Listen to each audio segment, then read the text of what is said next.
wells rusting in Trinity Bay are an unwelcome reminder of the thriving oil and gas industry along the coast. And in September, 13 Investigates exposed the environmental cost these relics take on our beloved bay.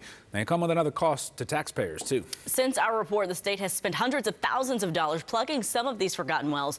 Our Kevin Ozebek with the 13 Investigates team is here with the update on this one, Kev. So, Erica and John, several months ago, we did shine light on this issue, but now we actually do have some good news to report. Trinity Bay is home to these so-called zombie wells that were abandoned by energy companies that went under. 13 Investigates found these neglected wells get a second life as polluters as they're rusting away out there on the water. But since our report in September, the Texas Railroad Commission has taken action, sealing 3 of these problem wells. And the commission tells us 7 more wells are scheduled to be plugged soon, so good news there. The commission worked with the Texas General Land Office to protect the bay, and in that September report, 13 Investigates hit the bay and saw some of the 186 wells the GLO targeted for plugging along our Texas coast. You're looking at pictures the GLO took as its oil team monitored and inspected work on one of those wells as it was being plugged. You, the Texas taxpayers, footed a massive bill here to seal that one well. The price tag, listen up, nearly $620,000. And again, that was for just one well.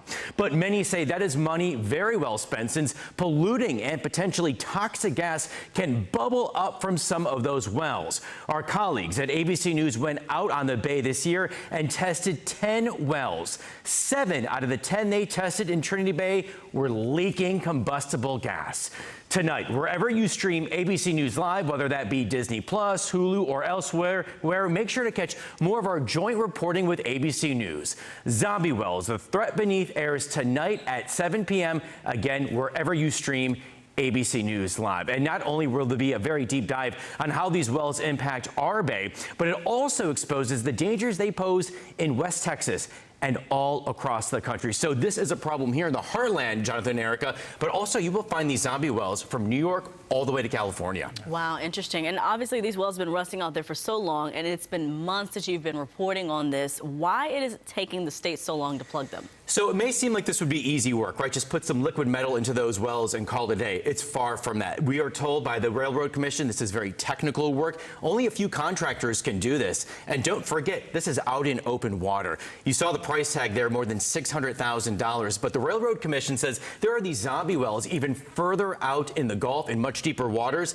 Those can cost $1 million to plug. Oh, wow. Yeah, it certainly makes sense. What is hard to grasp, though, is what these things are actually like. I mean, they're so far out of sight, out of mind for us. What is it like to be out there in the graveyard, so to speak? Can I tell you, Jonathan, kind of surreal. I mean, the day we went out there, beautiful water, it was like glass. And then all of a sudden you see these creatures coming up from the deep, and you get close to them and you're kind of in awe at the level of corrosion. I mean, it almost gives them personality, characters. But then all of a sudden you get a sense of that odor, you get an awful whiff, and that's a signal this is a leaking well. Wow.